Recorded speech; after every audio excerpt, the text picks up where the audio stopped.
Some buddy once told me that I had a fever dream that asked, what if Shrek was also Pennywise? Today, let's dive headfirst into this sculpture and make what I'm going to call Shrekkywise. This is actually going to be my second attempt to make Shrekkywise, so we'll start off by harvesting the flesh of my first ill-proportioned attempt. I'll delicately set the armature aside so that I can reuse it for a future project, and then I'll slap some clay onto our new and improved ogre bones. With the base layer of clay added, I'll start building up his form, focusing on broad details since I'll smooth all of this out later. My vague plan is to get a general shape for his body, then start sculpting from the top down, baking as little as possible until I start adding some clothing. Once his booty is looking cheeky and his belly rotund, I can etch out some organization for his facial features and then start carving out some eye holes. I won't add eyes for a while yet, so you'll have to uncomfortably stare into his blank sockets for a few minutes while I flesh out the rest of his face. After building up his cheeks and eyebrows, I'll make him a nose, then decide that it's way too big and bulbous, so I'll cut it off to spiderface and make him a new one. One of my main goals is to implant a Pennywise mouth onto a Shrek head, so I'll spend a good amount of time carving out a smile, then building up that creepy lower lip. For those of you wondering, I'm making the iteration of Pennywise from the newer movies instead of the 90s series. Shrekkywise gets some chin surgery, and then I'll start finalizing the shape of the lips and add some gnarly teeth. Pennywise has two big buck teeth that will get the majority of my focus, and then I'll add some vague toothiness to the back of his mouth. I'm not really going for a realistic full mouth of gnashers, but more so just essence of tooth that will be barely visible in the end product. Now I can finally poke some eye holes and pop some pre-baked eyeballs into place. A quick wiggly jump scare will smooth and define his features, and make us ready to add some head wrinkles and get cracking on his ears. Shrek's ears might be my favorite part of his character design, and it took a few attempts to get it to a state where I could say, oh, okay. Basically, I just stuck some thin wire into his noggin, and then slid some sausages on top, then blended that all into his head. A silicone shaper and ball stylus will give me the inner ear shape that I want, and voila! To smooth out his body, I'll wave my magic ficus leaf across his back and his front, and then we can start adding layers of clothing. Because, you know, Shrekkywises are like onions. So many layers. First, I'll add a bit of shirt texture by pressing a scrap of canvas into the clay. Once he has some light base texture, I can add his hands. I'm absolutely terrified of sculpting hands, especially since my previous attempts have all been thumbs down. However, during Shrekkywise, I learned that one of my biggest mistakes was making my fingers way too thin and long. Once I thickened them up and focused on blending my pile of fingers into the arm nubs with a few different sculpting tools, I was actually really pleased with my progress. I definitely still have a lot to learn with hands, but with practice it'll get better and that's all that matters. One hand will be pressing the outhouse door open and the other will be gripping a red balloon. With his hands finished, I'll bake Shrekkywise for the very first time and then start adding more layers. First comes the bottom part of his skirt, which I textured before pressing it into his body, and then I'll add his belt over top and press in a little poof ball in the middle where a buckle would be. I'll give that all a quick bake, and then cut out a vest that I can press into place over his shoulders and smooth around his back. Then comes the vest texture. Shrek's vest has a very cool pattern reminiscent of stones stuck together on a piece of cloth, so I'll use a pokey sculpting tool to poke and prod a rough etching around each rock on his vest. This process, shown here in just a few moments, took an absolutely absurd amount of time, but when I add the paint, it'll all be worth it.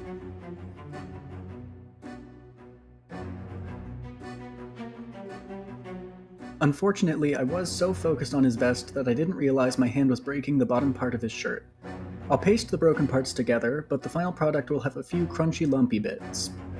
I'll finish up the vest by adding some ropes between the holes, and adding another little dangly poof ball.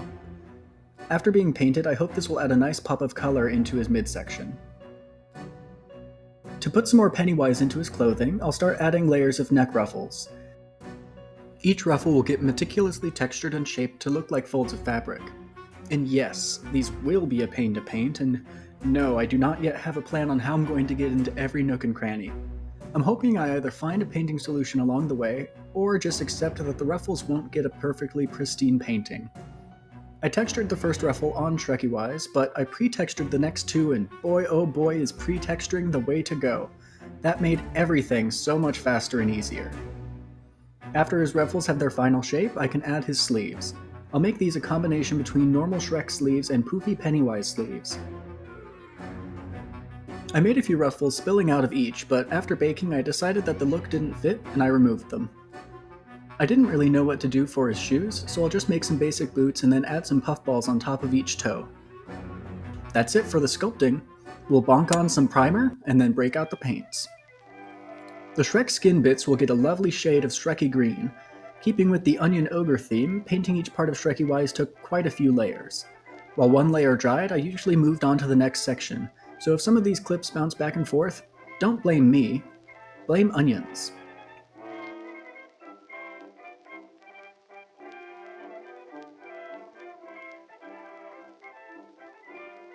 His undershirt will get a creamy base coat, and then I'll sponge on some dirt and grime. I'll dry brush with a lighter cream to bring out some of that canvas texture, and then add some recess shading with some pale gray. In hindsight, I could have used a wash for this shading, but hindsight is 20/20, and I didn't do it. Then we can get started on painting his vest. I'll use a heavy brown wash that will soak into all of those wonderful nooks and crannies between the stones, and it was so satisfying to watch that texture work pay off. Although, I hope I never have to do quite that much poking ever again. While the vest dries, I'll paint the strings black, and then the puffball red. Then I'll go back and add some gray to the strings to make them look a little bit less flat.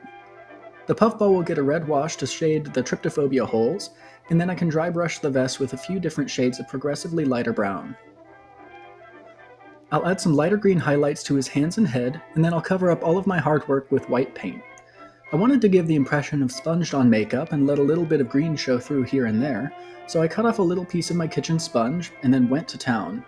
And it is... I'll paint his pants a nice light brown and then make his shoes a much darker version of the same brown.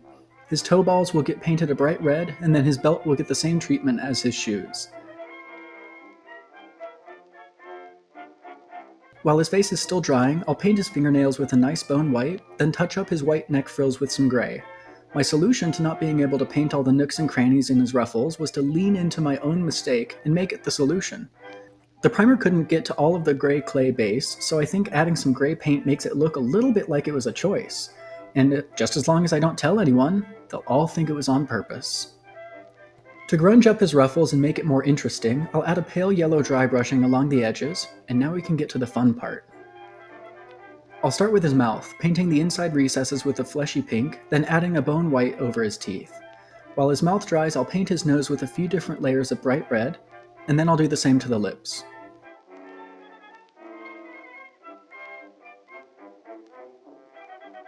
Between coats, I'll add some gray and black around his eyes, and then give him a shimmery gold iris and a pitch black pupil.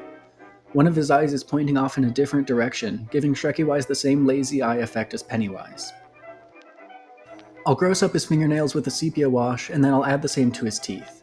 I imagine that between snacks of children, Shrekkywise doesn't really brush his teeth very well, or often. Finally, we can paint the last of his face makeup, running lines from the corners of his mouth all the way up into his forehead.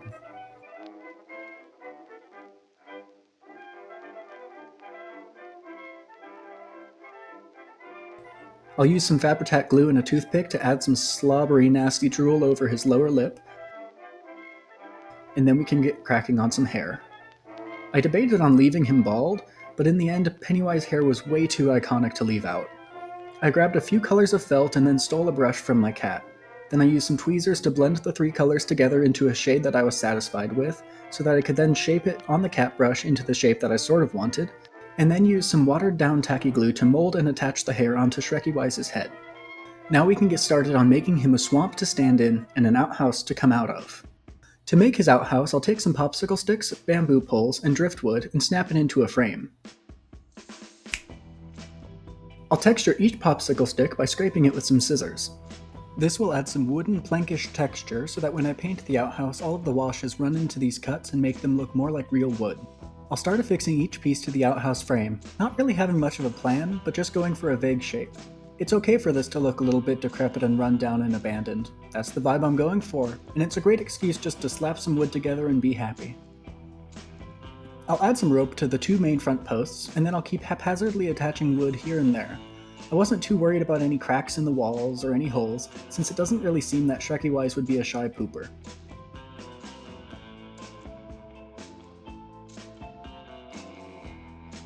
I'll glue some rocks to the floor to act like detritus and give some additional texture and hide some of the unsightly gaps. Then I'll place in a toilet that I made off camera. Using some scrap paper and a toothpick, I'll make a little roll of toilet paper. 2-ply. Then we can make the outhouse door with its iconic moon cutout, and oh my goodness was this a nerve-wracking experience. I hope that I never have to cut shapes into popsicle sticks ever again. Every sphincter in my body was clenched while my X-Acto knife kept trying to say hello to my fingers.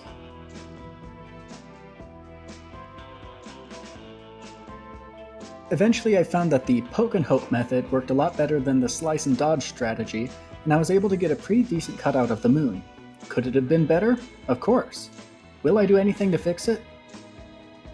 I'll drill some holes for the rope hinges and door handle, and then wind some string through. Only now will I realize that I made the hinges on the wrong side of the door. But if you think I'm remaking this entire thing... no. I'll test fit Shrekkywise against the door to make sure that I have the right angle, and then with the construction finished I can start adding some heavy brown and green washes to each piece of wood. This was a slow process, but it was fun to see the texture come alive and start getting that swampy feeling. I'll add a few nasty red washes to the floor of the outhouse, and then once it's all finished I'll add the toilet paper roll, making sure that the end is facing over, not under. Shrekkywise is a monster, but he's not a monster.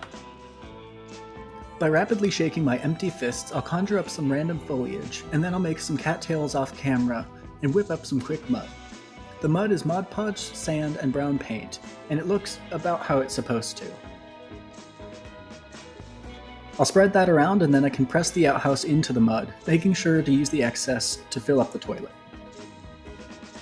Now I can start adding some swamp foliage, which really made the base come alive. The cattails were shaved toothpicks and lumps of clay, and the other plants were acquired from random hobby and craft stores. My favorite of these was the long grass, which I cut to size and stuck in the mud.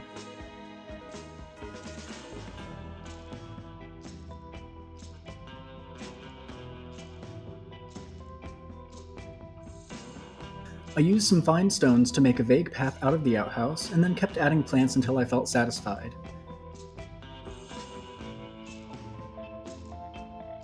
After all the plants were added, I made some wet moss using Mod Podge and green flock, then plastered this mixture wherever it felt appropriate, especially where my excessive hot glue usage was unsightly and too noticeable. Once that's finished, Shrekkywise will get pressed into place, and then I can get started on the very final touch, a balloon for him to hold. To make his balloon, I'll cut up some silicone from my first video into a vaguely balloonish shape, then mix up a batch of shimmery red UV resin. Using a pipette, I'll treat the silicone balloon like an ogre, adding layer after layer, curing as I go, until I have a lumpy surface that I can cut off the mold in some really gross-looking surgery. I'll add a couple more layers of resin, then attach the balloon to a wire and fit it into Shrekkywise's fist. And with that, Shrekkywise is finished, and we're ready to float down to the final reveal.